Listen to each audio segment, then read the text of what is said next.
Hi, Homeworthy. I'm Courtney. Welcome to our home in Tiburon, California. Come on in.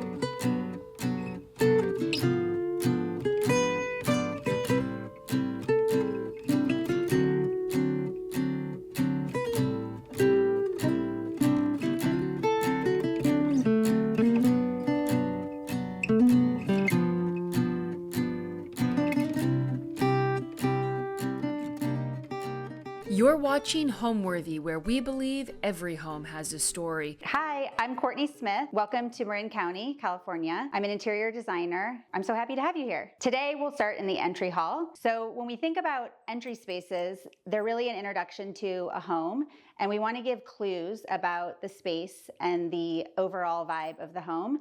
And this is no exception. So although it's white, the walls are white, we have a lot going on in here, and we try to really layer personal items with useful items, and the entry hall has to really function. So for instance, this is a game table. It's basically serves as an entry console most of the time, but when we have mahjong or we play bridge, it comes out and serves as a game table. It flips open. These planters are a new addition. They are an 18th century French piece from a really good friend of mine who's an amazing interior landscape designer. And she helped me source these, and they just really finish off the space and echo what's happening outside in our yard with the greenery. An entry bench here serves as a spot for guests to lay their bags down and their coats. We live in California, so we don't really have a lot of inclement weather. We don't have an entry closet, but we use this for guests. This set of screens was actually one of the first purchases we made for our home. I didn't know where it would go. Before we even renovated our home, I didn't have it in mind for an entry hall, but I absolutely loved the colors. And we sourced it from a vintage spot in Dallas, which is where I grew up, so it has a special place in my heart. But really, it just mimics a lot of the colors that we have in our home. And I love the chinoiserie and the florals and the birds. It just really speaks to me and is a nice moment when we walk in. Over here, probably the most special thing in our entry hall is this blueprint. So I was really inspired by my grandmother and my mother in terms of design. And this is a blueprint from my grandparents' home of a very special room to me called the lanai, which was like a garden room. It's actually the plans for that space. And my mom and aunt were selling the property about a year ago. And they said they found these blueprints. And I said, I'd love them. And I'm going to hang them in our entry hall because a lot of the inspiration for our home came from her. So that's really special. And then over here, one thing to mention is really we try to pack a lot of function into every space. So this dresser is where we keep all of our linens for entertaining. It's full of napkins and placemats and all kinds of goodies for entertaining. And this was one of the first pieces my husband and I bought when we were first married about 20 years ago. And it's lived in New York with us and in our first home in Marin County. And it always finds a spot. So I would say, definitely don't be afraid to invest in pieces you love because you will find a place for them, especially if they serve a function. So we lived in another town in Marin called Ross, which is about 5 miles north of here when we first moved from New York in 2009. And we loved that town. We have a lot of dear friends there. I mean, it's a hop, skip, and a jump from here. But we were sending our children to a school close to this home in Tiburon, and we were doing this commute that was kind of driving me bonkers, and I was ready for a project. So we sort of started looking in 2015, and we happened upon this home, which didn't look anything like this when we bought it, but it was a hacienda. My husband and I had spent a lot of time in Santa Barbara, and were really inspired by that style of architecture and the indoor-outdoor connection of those properties. This property really spoke to us in terms of the just the feel of the property and the fact that there was a lot of potential for improvement. So we bought it in 2016. We lived in it for a few years as is, and then we embarked on a renovation in 2019 that we took through COVID. It's unclear when exactly we finished. It was sort of like never ending. I think we finished in 21, 22. All right, now off of our entryway is our kitchen.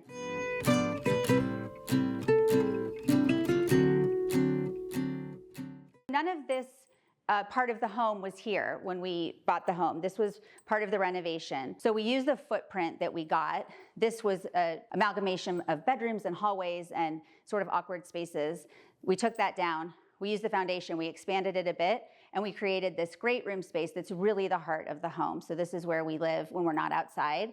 And I know, some people are a little afraid of an open floor plan. For us in California, it makes a lot of sense because we're really indoor-outdoor living, and we don't live in a formal way. We do have a formal dining room, which we can use, but really we're in this room almost all the time. So the first pattern that we picked when we embarked on our project was this citrus pattern on the wall back here. I've always loved this pattern. This is a Joseph Frank pattern. He was a textile designer in the mid 1900s. I've just always loved his work. And I'd had this earmarked for myself for years and years. And when we bought this house, it did have citrus growing on the property. And I thought, oh my gosh, it's the perfect opportunity to use that fabric that I've always loved. Or that pattern that I've always loved. So it landed here. And that created an opportunity to pull throughout the home. So we use that as like the base palette and pulled those colors across different rooms. We're always thinking in our work about sight lines. So whenever you're standing in a space, we want to be sure that wherever you're looking, you have a pleasing sight line. So whatever's happening here, I want to be able to see into the living room, and it should make sense visually. And the same with the stair tower, and I'll show you that theme throughout the tour. Our children are 17 and 14, but when they were really little, we took them to Paris, lucky kids. And there's a bakery that's a French bakery called Latterie. I'm sure I'm butchering that. I did take like forever years of French, but I'm terrible. So Latterie's color is this beautiful pistachio green, and I've always loved it. It's my favorite. So when we were doing our kitchen, I said, I really want to use that Latterie green. So that was the first paint color we picked. And then we only have 4 other colors in our house, paint colors. We really limit paint schedules for ourselves and for our clients because it just makes, it creates a thread throughout a project where if you're repeating a color, it brings a sense of calm to what could otherwise be sort of a frenetic design style, because we do love to use a ton of patterns, a ton of wallpapers. There's 13 wallpapers in our home. And having a simplified paint schedule really helps us tie things together. So this is one of the main colors in our home. Then of course we have a white, which you saw in the entry hall, a dark green, which is all of our window mullions and some other spots, and a blue. So that's it. That's pretty simple. And our clients do love that because honestly, it makes keeping paints really easy. We love to use found items as decorative additions to a space. They just bring they make every space really unique, and they give a sense of the personality that's kind of behind the home. So in this space, for instance, this swan or goose, do we know what she is? I think she's a goose. This is from France, and I found her at a wonderful shop locally called Hudson Grace, which is a chain, but I think founded in Northern California. It launched in Northern California, and she's from like the 1800s, early 1900s. She's really heavy. She was outside in a garden for many years. So she's beat up. She has a lot of patina. We love her like that. And this is a big island, so she helps ground the space. And really, we can work all the way around the island. The kids do homework without moving her. So she stays here all the time. Our cat does love to sit in whatever's planted here, so that's a challenge, but it's fine. And then over here, we have another example of a found item. This rabbit was something that my husband found. He's got a great eye. And he found it at a local estate sale. He's just so cute and fun. We love folk art. I'm sure he's not like anything signed or particularly valuable, but for us, he just adds a sense of whimsy and personality. And I kind of feel like he's watching over us in the kitchen. And then up here, this is actually worth mentioning as well. So my, the China tea set is from one of my grandmothers. And of course, we don't serve tea in our life on the regular, but I love looking at that pattern, and above it is a paper mache piece. You can't really tell it's paper mache from down here, but it's citrus, it's lemon, with that little blue bow, which mimics the colors in the wallpaper. This is from Casa Gusto, a wonderful shop in Florida, which my director of procurement, Sarah Crawford, my business partner, found as a source, and I just love that piece. It reminds me of Sarah. I think it's so perfect in the space. And this is a big wall, so it's nice to have something textured and dimensional up there.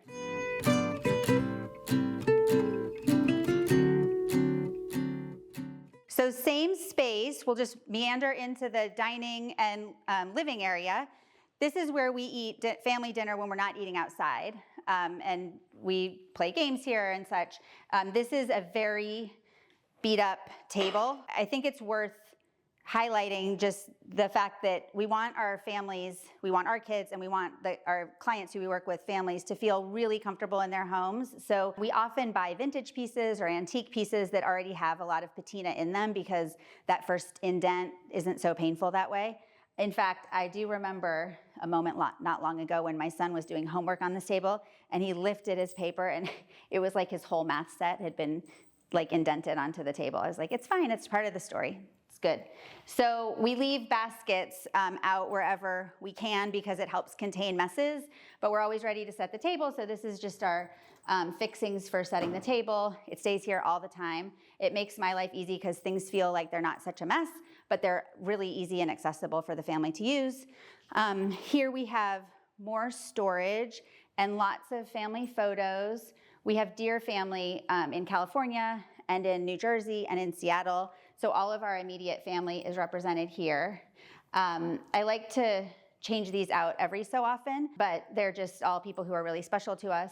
And I do think it's worth remembering that when you put like items together in groupings like this, they have a lot of impact.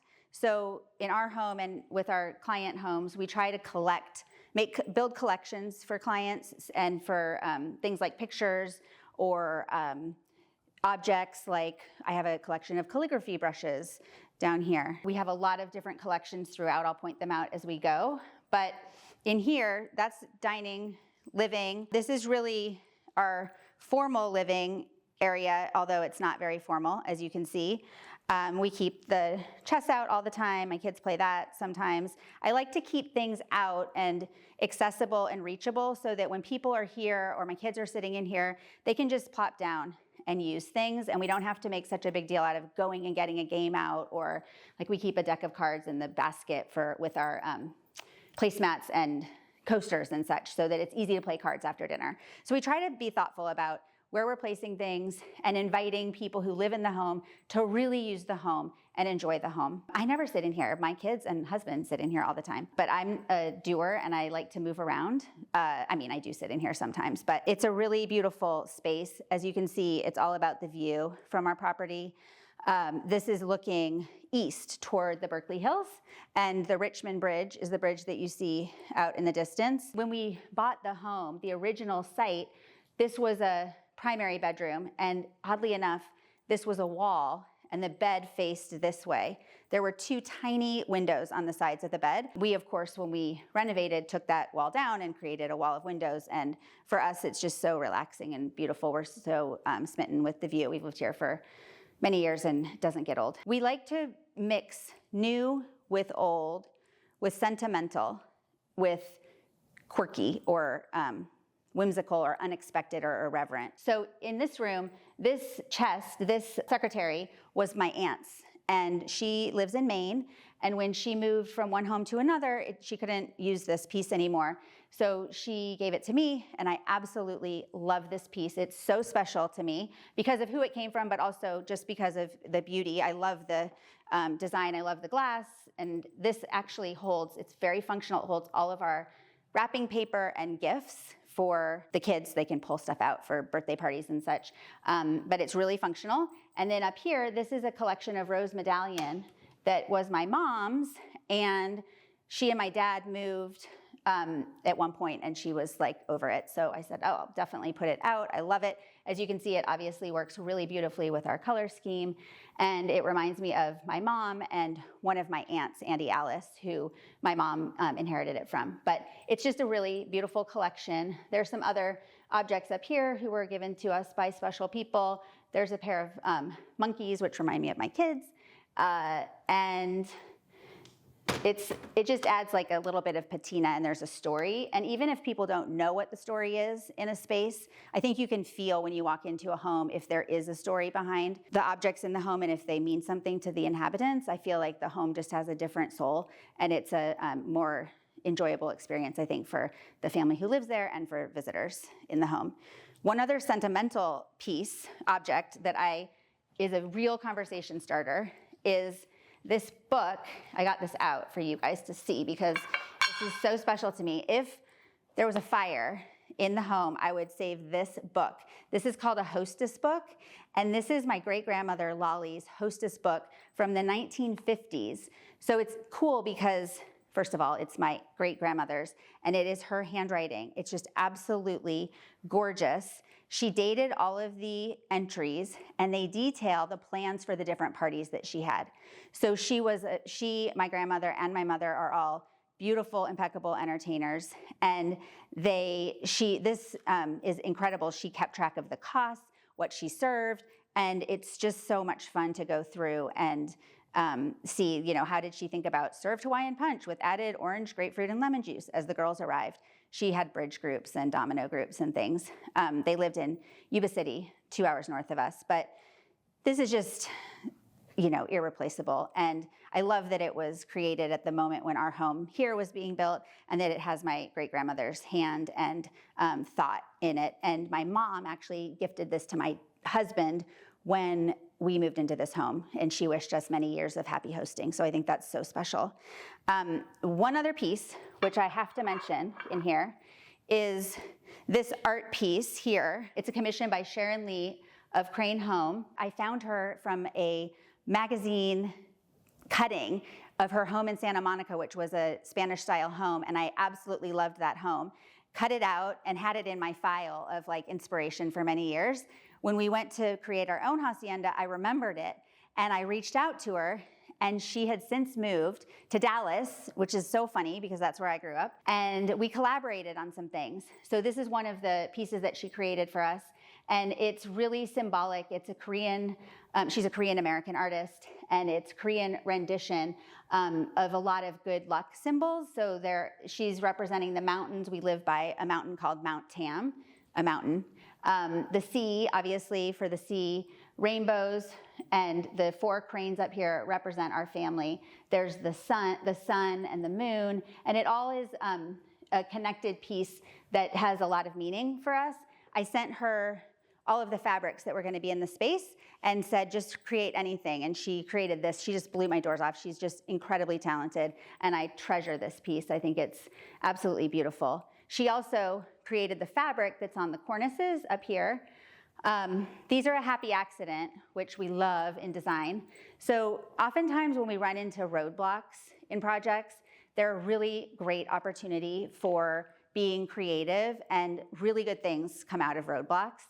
So the roadblock in here that was the catalyst for these crazy and awesome cornices was that when we moved in, we realized that there's a lot of morning light in this room, and I wasn't planning on window treatments for obvious reasons, but we really needed some sun protection, and I didn't want to do drapes because we had these great sconces on either side of the window, and drapes felt pretty formal for the feel that we were aiming for. So I brainstormed with my fabricator, and we came up with this idea to do these woven shades on the windows. They're all operated individually, so we can control the light depending on where the sun is. We get very intense morning sun, like I said. And then we needed to hide the mechanism. And so we created a cornice box with another artist and used Sharon's beautiful fabric to cover them. So this home is just a really special collaboration between myself and my husband and our children and people we respect and love. And so many talents came in to help us create a home that we really enjoy and treasure. And we're just so grateful. And off of our great room is our stair tower. So follow me.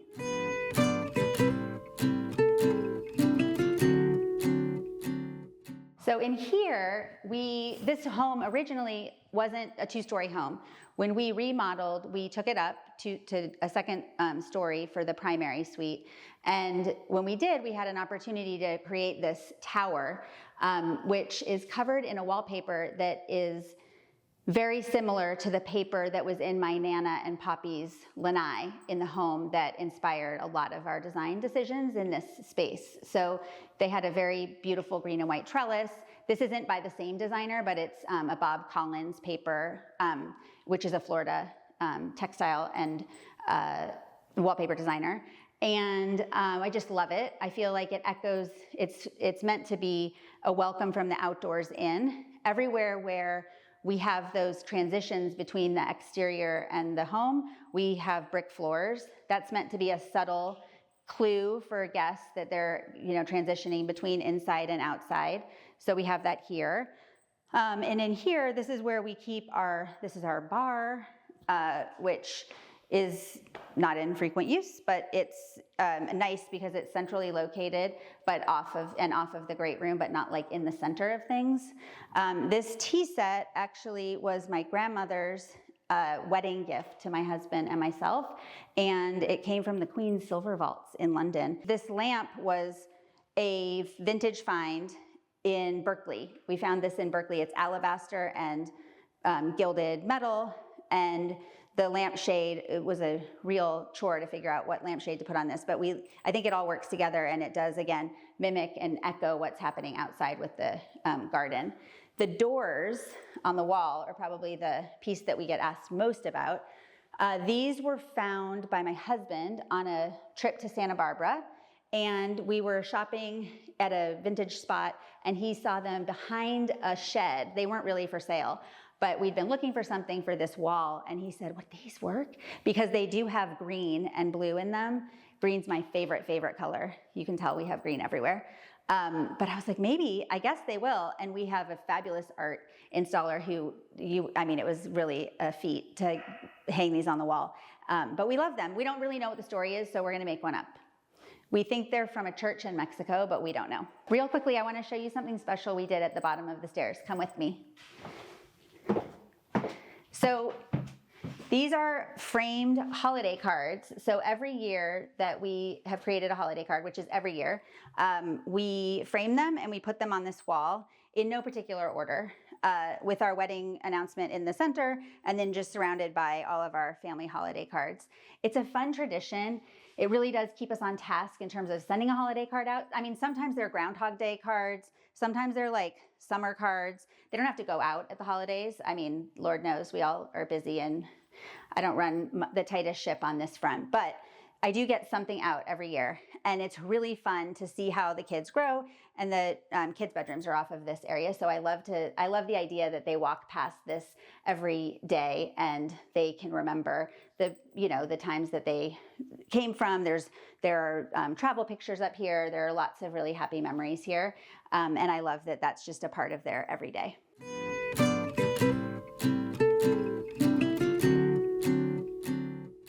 Now we're back to the other side of the house where I'll show you the dining room. Come with me.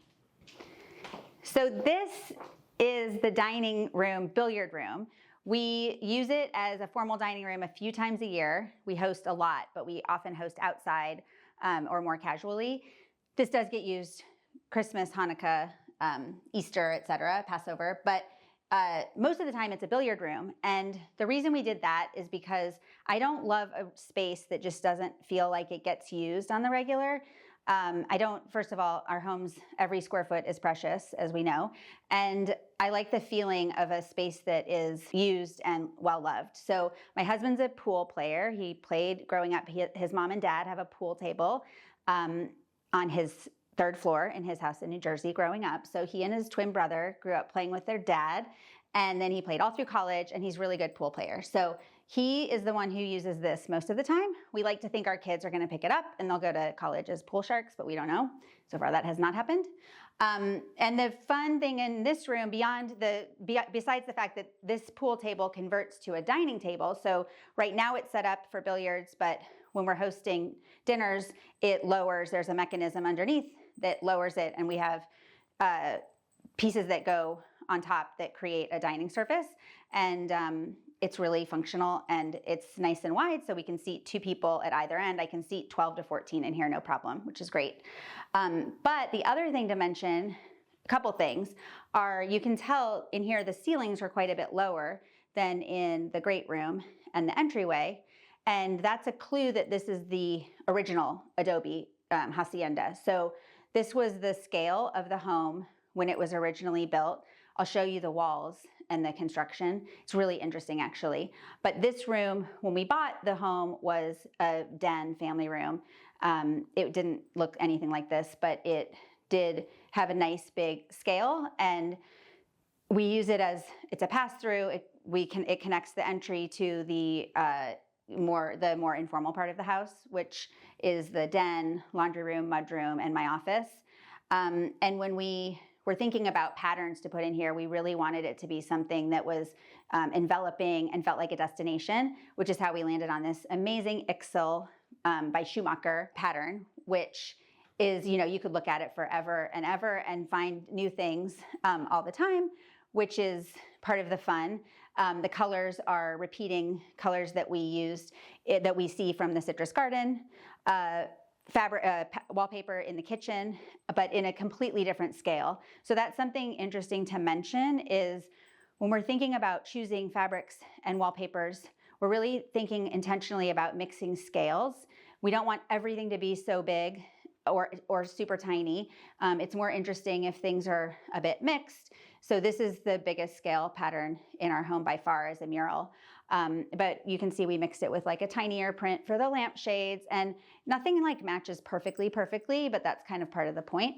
And things are a bit more interesting if they're not super matchy. So one thing to mention in here is we didn't have a need for we didn't have a place for a proper coat closet in our floor plan, because the natural spot for it would have been at the end of our entry hall where we have a window out to the water. And I really wanted that window in the entry hall because it's obviously a peek to the view, and it's a hint at the whole reason for the floor plan laying out the way it does, which is to create sight lines to the water as much as possible.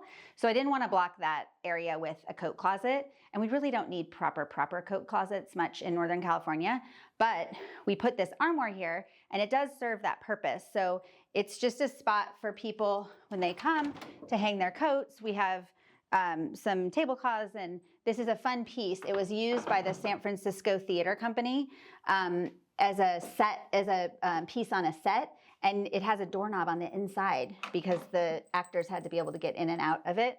So I think that's pretty fun. But it just serves it's a beautiful piece, but it serves a function, which is the goal with design always. So this birdhouse was a find at a vintage spot in our travels. And we don't really know much about it other than it's just a whimsical piece that our kids and nieces and nephews love. And my nieces actually added these little birdies. We had them out for one of our holidays. I think that was Easter, and they landed in the bird cage. So they've been here ever since. But it just kind of fills the space without being something that's cluttered, and it's easy to move if we're using this as a buffet. But most of the time it's here, and it's just something that we like to look at. Okay, next, let's head into the powder room.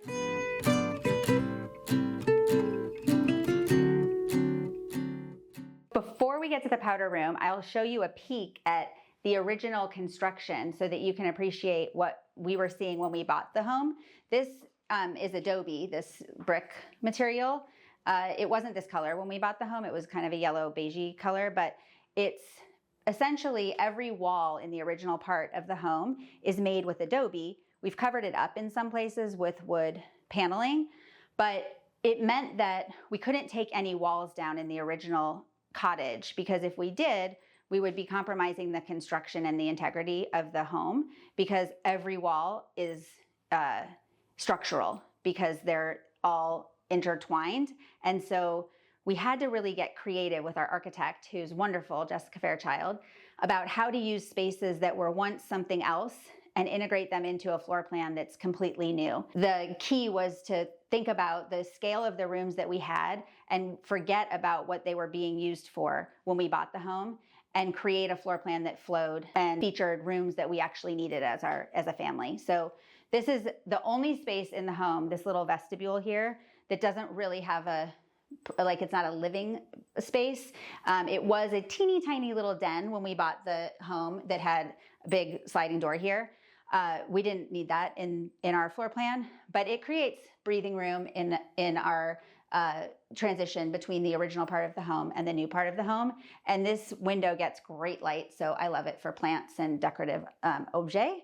So that's just decorative. These are actually my design closets. I have all of my fabric samples and textiles, wallpapers, metal samples, all of that are in these two closets. And then here is the powder room. So the powder room is a little tiny nook. It was just part of a tiny den previously. And it's wallpapered in one of my favorite patterns, green and white, of course, because I love green and white. And we put this overscale, crazy painting on the wall. I had it spray painted in the same green that is the green we've used throughout the home. So it ties to everything else that's going on. And it's just a fun piece. It's not a family heirloom or anything. We found it in a vintage, on a vintage hunt, but I love it. And it's the perfect colors. And then in here, I want to show you a collection. I've been collecting heron for my whole life, well, since I was in high school. And it's in our powder room, which is always a conversation starter. I love to do things that are a little bit irreverent. This is not traditionally where you would place your heron collection in the powder room, but I think it's fun. And it makes a collection that could be sort of like prissy or fancy feel much more approachable and down to earth, and I think more interesting in a way. When my family gifts heron, they gift, lots of people collect one color of heron, and in my family, they gift heron based on the color they think the animal should be. So like the bunny rabbit's pink, the dolphin's blue. So these are my family's interpretations of what colors these things should be. And I know basically when I got each one of these, who gave them to me, they're all really special. But people come out of the powder room and they're like, oh my gosh, I love your heron collection, which is fun. And this vanity is another conversation piece. This was a chest that was in one of my parents' friends' homes, and they were moving and they didn't want it anymore. And I said, you know what? It was just a marble top. It didn't have a sink in it. It was probably used in for maybe like a washstand in the old days. But I said, oh, I'll use it in our powder. It'll be perfect. It adds some patina, and I love the scale. And we had to build a base so that it would be like standard sink height. It was quite low, but don't be afraid to repurpose items and get creative. I just think they're much more interesting in some ways than buying a vanity like, stock.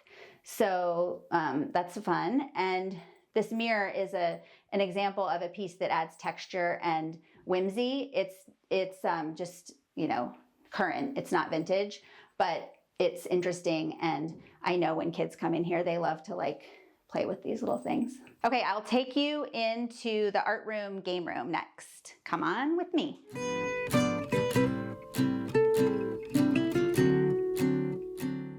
Welcome to our game room, art room. When we first bought this house, it was set up as a kitchen. This was a kitchen and dining area. We obviously didn't need that in our floor plan because we've created it in the great room and we have a proper dining room. So we started to think about what we could use and what the ancillary spaces were around this area. We added these French doors. This was a window when we bought the home to create an indoor-outdoor connection.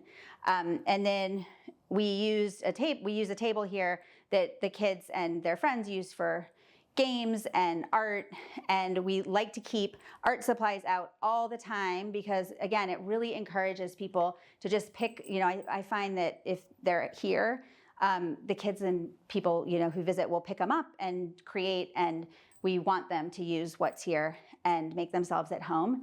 It's sort of like putting a platter of vegetables out before dinner. If you put it out, people will eat it.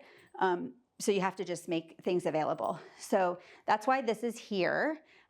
This cabinet is pretty to look at, but behind it and inside of it are all of our art supplies. So it's not like the prettiest thing to see, but I think it's nice to just take a peek because it really does hold a lot of items, and it's things that are organized enough that my kids can come and pull, and I see them, for school projects and when they're on summer break and such, they pull from here all the time and create. So we like to create those opportunities for families, and I think if you give people the tools to be creative, they will. So that's what all of this is.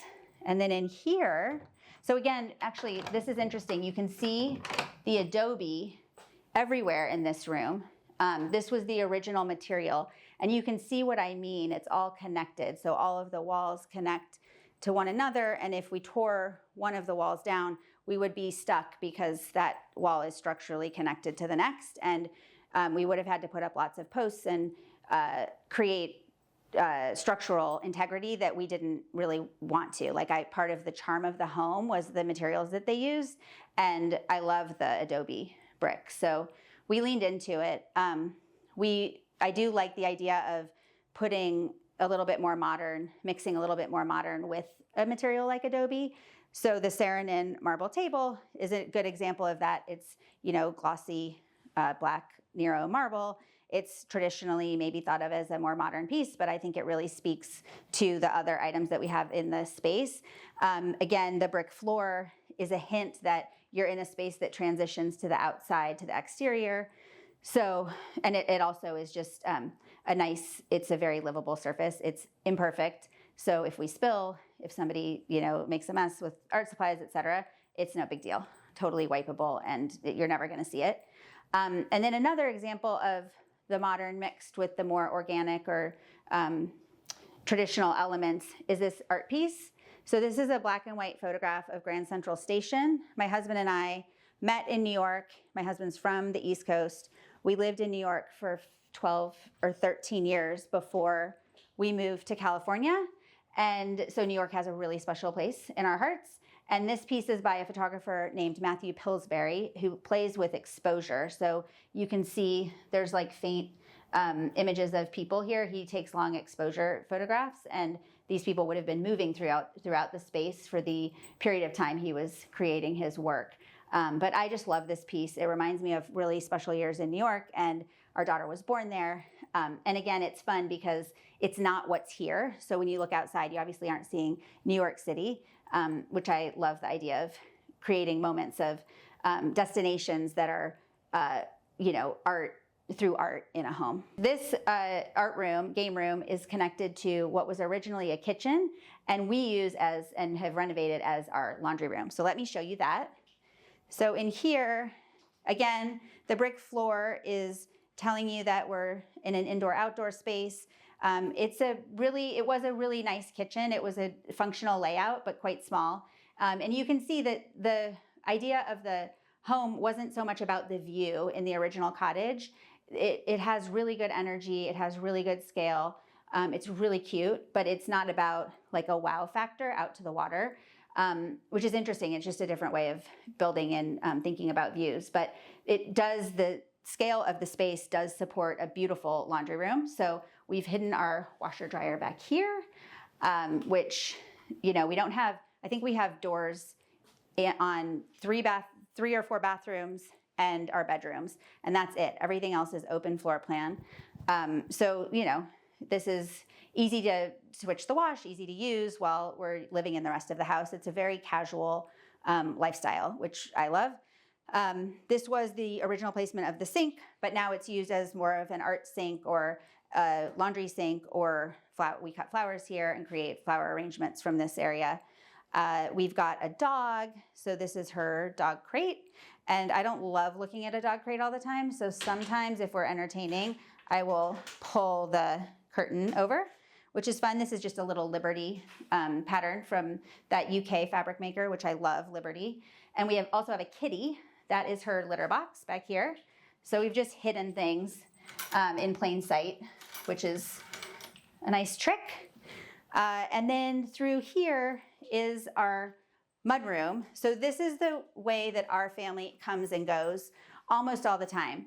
Guests and extended family come in through the front door, but we come in through this door, and it never looks this neat. This is actually pretty good for us.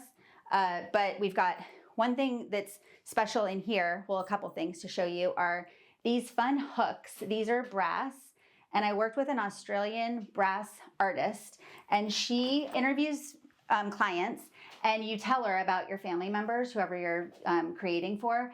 So this is, my husband is a G for Greg, Jackie, Drew, and Courtney. And each one of these hooks represents things about our personalities, about our loves, our passions. So mine's kind of easy. There's a dog. I love dogs.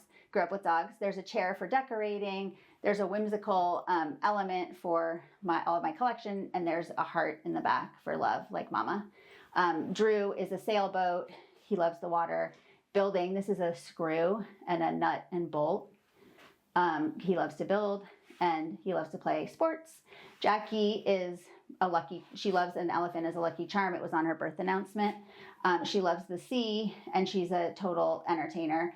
So this is a key to a home. And then Greg's is a kitty cat, a boot for hiking, and he's a wine connoisseur. So he loves to taste, and we go up to the wine country often. So those are just fun. I mean, they're often covered up with all of our stuff, but I think the more personal elements like that you can add to a home, the more of a story a home has. And like I said before, even if a person who's entering your home doesn't know the story, you can feel like there must be a story there. And it just gives a sense that whoever lives here really cares about the details. And that's true, we do. The art on the walls is by my son.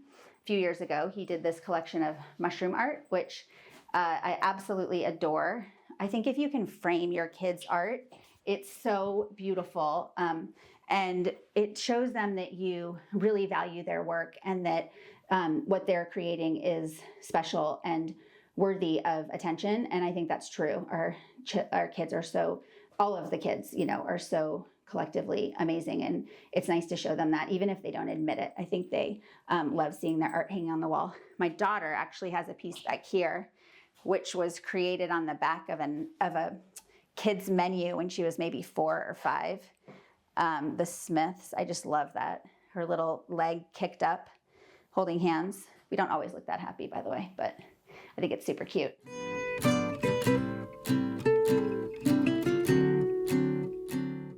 Now I'm going to show you the den, which is the original living room in the home. So here we are. Welcome. This was actually the room that was sort of the most done when we bought the space. It functioned as a proper living room. And actually the front door to the cottage, when we bought it, was here. So you can see a header where the guitars are hung. That header was above the front door, and the front door was here. You walked in, there was a window in the game room instead of French doors, and you walked in, and this part of the living room functioned as sort of an entry hall, and then there was a sitting area over here. When we renovated, we created Kids Zone back here, and this is one of my favorite rooms in the house because it's really whimsical, it's really comfortable. We're not like kidding around with the size of this TV. I was like, you know what, lean in. It's where we come to watch movies and games, and the whole family can pile on to the sofa. The kids do big sleepover parties in here. They can sleep 2 on the sectional, and they can fit 4 air mattresses on the floor. So it's a comfortable room for 6 for sleepovers, which is so fun. This is all of our games. We have younger nieces and nephews. They come in here and pull stuff out. It's just like meant to be accessible and fun and colorful. The rug is super soft. The textiles are just a Etsy fabric. I mean, nothing precious. I added a really fun Schumacher trim to the lead edge of the drapery and the bottom of the Roman shade, just to bring some interest and texture. These chairs were a pair of chairs that were in our original home in Marin when we lived up north in Ross. And so they were the first items that we placed in here, which is why we're working with the purples in here. But it's just a fun spot, and we spend a lot of time in here. It feels like really approachable and warm and cozy. You do have the view, obviously, but it's not about the view. It's more about the TV and what's happening on this wall.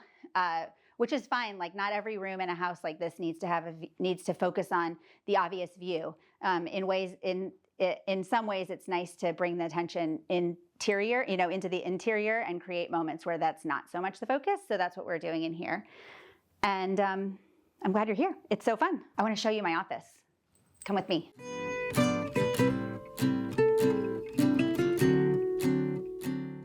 Welcome. This is my office. This is where I spend almost all daylight hours. Not really, but it feels like it. This pattern on the walls is a Peter Dunham fig leaf, and I've always loved this pattern. So when we started renovating and thinking about what would go where, I knew this was going to make it into my office because it's one that I've looked at forever and ever, and I love the colors and I never get sick of it. And it happens to work really well with lots of the textiles and colorways we work with for clients. So it's not so bossy that I can't envision a scheme around it. The scarf on the wall was one of my mom's scarves that I framed as art. This is actually a great tip. We do this for clients a lot. This makes what might be an expensive piece to wear, an Hermes scarf or a Gucci scarf, or this isn't branded. I just love the colors and pattern. But what might be an expensive piece of clothing is actually a really affordable piece of art. So art can be really expensive. And to think about a silk textile as art is kind of nice. They are often quite big, so they pack big bang for the buck, and they have high impact. So I love this piece here. It makes for a really nice background when we're doing video calls with clients. And in here, I mean, I've got my collections of design books. I have sentimental items all up above my desk, which is nice because I sit here and do calls with clients and my business partner. And it's nice to just be reminded of the reason we're doing this beyond creating really wonderful spaces for clients. It's about like providing for our families as well. So those are really wonderful reminders. Oh, that's an award we won in 2024 with Lux. We won for Regional Wow Factor Room. That was for the dining room, billiard room with the mural walls. So that was a fun honor. That was the first award we won as a design team. One other thing that I should show you is something that my business partner had created for me, and it's really special. It's in the dining room. So if you just pop around here, I'll show it to you on this chair. This pillow, be ready when the luck happens. This is a quote by Ina Garten. I read her book. She wrote a fabulous memoir, and I said to Sarah, gosh, that would be such a great pillow. You know how the lots of pillow, like there's a lot of great sayings that are on embroidered pillows, and they're kind of kitschy and fun. And she remembered that and had it made for me by a needlepoint artist in the Ukraine, I think. I just absolutely adore it. And it's such a good reminder because it's the first thing you see when you come through from the old side of the house into the new side through the entry to the great room. And I like that it's just a little reminder to be, to be ready and to have perspective.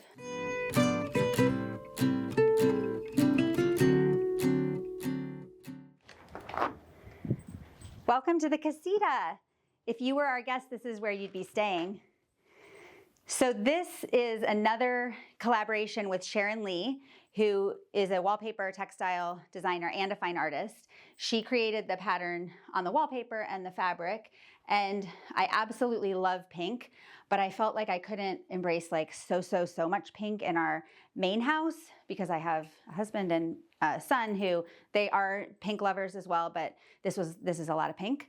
So the Casita is the perfect place for it. It feels very vacation. The palm fronds are really echoing what's happening outside. We have a humongous date palm in our front garden, and we have palms scattered throughout. So I love that this is a reference to what is happening outside. We've created a floor plan where we have two singles instead of a king or queen, and that's just to accommodate different combinations of guests. We sometimes host couples, but we oftentimes host friends or any iteration of visitors. So this room gets a lot of use. We love it. It's really happy. Another special thing about the wallpaper and fabric are that Sharon's mom actually is also represented in this room. She's a fine artist as well, and she created the panels that flank the window.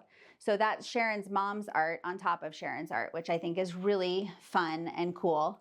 You can see there's similarities in their work, but it's obviously they each have their own distinct style and references to Korean culture and symbols, which is really beautiful in my mind. The roses are from our garden. We're in rose season right now, so I love to cut flowers from the garden. I don't buy a lot of flowers because they don't last long in my house. Maybe that's everybody's house. So we tend to lean in on plants. We've got a fern here. We use a ton of ferns, but they tend to last a lot longer, and I love the greenery. So we've got plants in almost every space. This room has a little fridge, so guests feel comfortable grabbing, and a full bath. It's super comfortable for up to, a week or so at a time. And we didn't add a refrigerator because we really want our guests to spend time with us and come up to the main house most of the time, but it's an escape and our family and friends love it. So I'm glad you're here. We're in the bathroom of the Casita, and I wanted to mention another idea for art, which is these are our children's first year portrait outfits, but you could put any sort of outfit, anything meaningful, sports paraphernalia, whatever, anything that brings meaning or has meaning for your family this is a fun idea, just a shadow box. I use them because we have portraits of our kids in these up in the main house. And also I just loved the colors and they work perfectly with what's going on in here. But that's also really affordable and accessible art. This piece is a block print of Venice, and one of my mom's best friends gifted that to me when we lived in New York and took our first trip to Italy. I absolutely love it. It was framed exactly the way it is, and the green is obviously my very favorite. So we're in the shower room, the water closet, and the thing to mention in here is this is a wallpaper, one of the 13 in our home, and it's just a little hatch pattern by Sharon Lee, same designer who did the wallpaper in the main room, but it's the background of that palm fabric. So it's just a repeating texture and pattern, which does create cohesion in a space. We like to repeat things in subtle ways like that. So her line allows us to do that really beautifully. And I love that it's just a subtle amount of color, and it's very painterly and beautiful. Okay, I'm gonna take you to the lower garden where we have our cutting garden and vegetable garden. Come with me.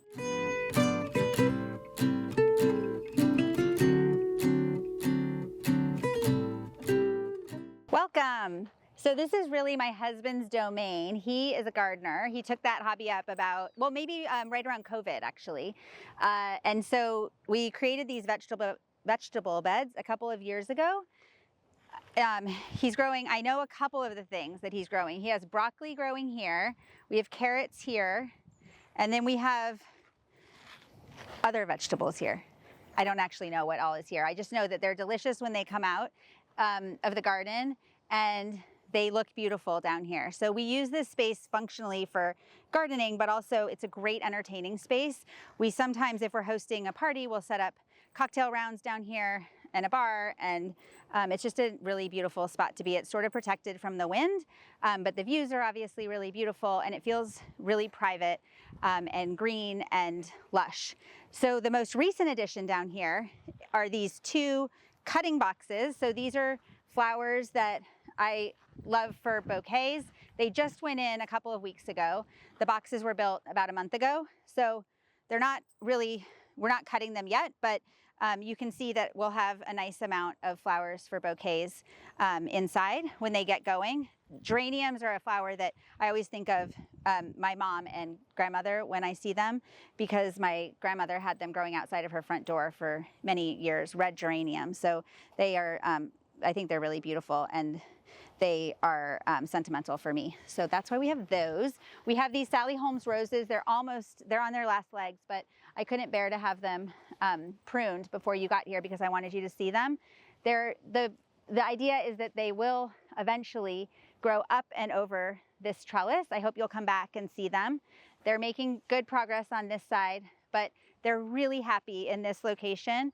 You'll see them at our front arbor as well. So again, outside we try to do the same thing that we do inside, which is repeat textures and plantings. So the Sally Holmes being in both locations is purposeful.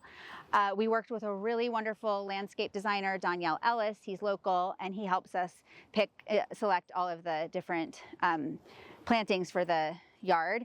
We have a pretty interesting microclimate in Marin. If you travel 3 miles north or south, completely different things would grow in their yards. So it takes a little bit of fine tuning to figure out what works. I think we're almost there. So the lavender obviously is really happy. We leaned in on anything that had a Mediterranean feel because that's the style of the home and the site. And those plantings tend to be really happy here. So that's a happy coincidence. And we do have some fruit trees around the property. You'll see the tree up here that's fully almost blooming this tree here that's a little bit, it looks a little bit sad, but it will be blooming soon. And then there's another one up at the corner of the Casita. Those 3 are apple trees, so they do produce fruit, which is fun. And we have 2 avocado trees, which I'll show you on the other side of the property. And let me show you this cutting garden as well. These, over here we have some sunflowers and hydrangeas. The hydrangeas are looking really, they're not taking yet to the sun, they're new. So we're just experimenting, but these were our wedding flowers. So I wanted hydrangeas in our cutting garden. We'll see if they take, I'm crossing my fingers. I'm gonna take you up to another dining area and spa deck near our main house. Come with me.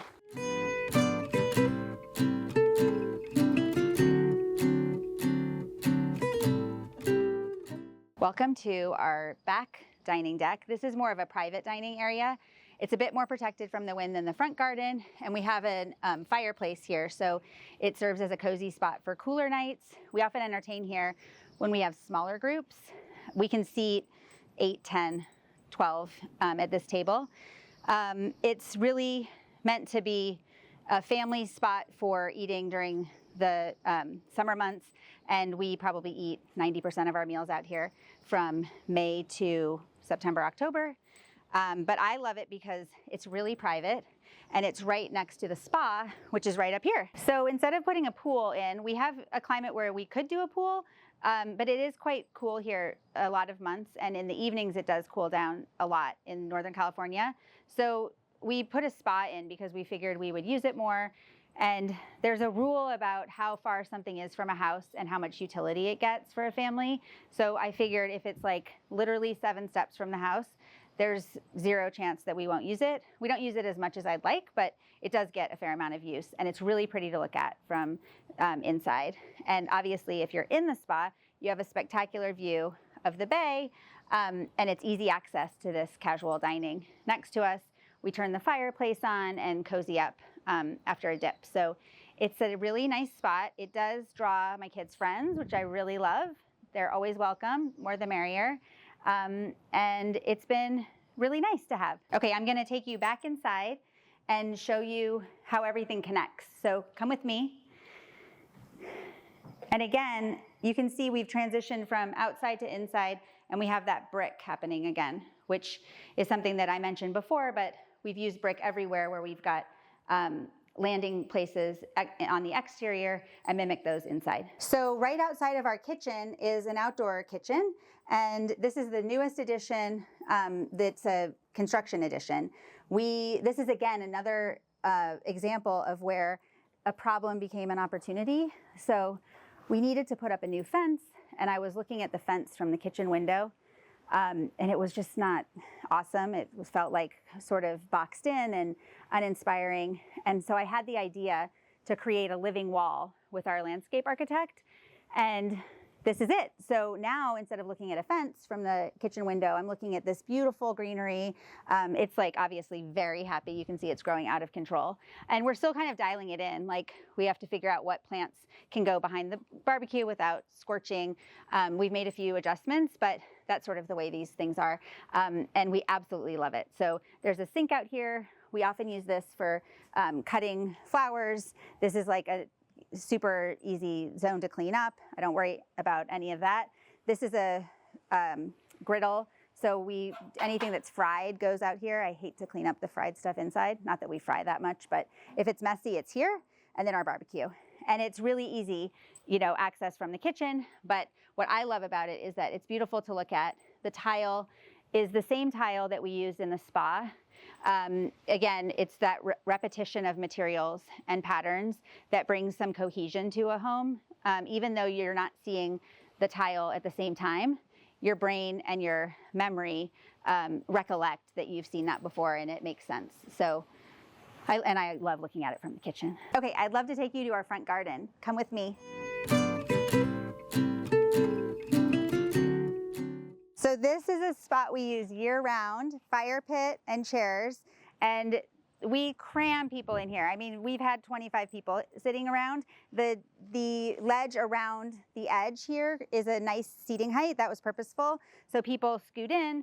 When it's not fire pit season, we use this as a table. We throw big platters of appetizers on here, and it's just always really beautiful and nice. Even in the cold months, it's wonderful because this does kick off a lot of heat, but obviously it's all about the view. So we love this area and spend a lot of time here. When we bought the home, it was sort of overgrown and there wasn't really a front garden to speak of, so we knew that was a big opportunity. The lower yard was also quite overgrown and there was a big concrete sort of parking situation in the lower garden. So we got rid of that, and the property just presented a lot of opportunities for improvements. We knew, because we were building during COVID, we were really sensitive to being really purposeful about the spaces that we were creating and wanting to create destinations on our property that we would use all seasons, both as a family of 4, but also for our extended family and friends. So we thought a lot about what the different parts of our property could be, and I think we arrived at solutions and moments that are really special and that we actually do use. We've created reasons to go to the different parts of our property, so that's really nice. So over here is our dining situation for bigger parties. So we've set the table for 8 tonight because my family's coming over, but we can seat more, and we often do. And this is the area where we're standing is the top of the Casita that we just toured. There's a 1-car garage attached to that Casita guest room, and this dining deck is the top of that structure. So this was not, the Casita and 1-car garage, lower garage, were not a part of the property when we bought it, and those were an addition. And when we added that addition, we created more flat space in our front yard, which is really nice. So we use this a lot, and I love it. We always seat guests on this side, obviously, but there's not a bad view in Northern California. We're so lucky to live here, and I'm so glad you visited today. Thanks for coming, Homeworthy. It's been so much fun. Come back soon. I'm gonna go get ready for our dinner party. Take care, bye. Thanks for watching. Be sure to go to homeworthy.com for exclusive content, shopping guides, and so much more.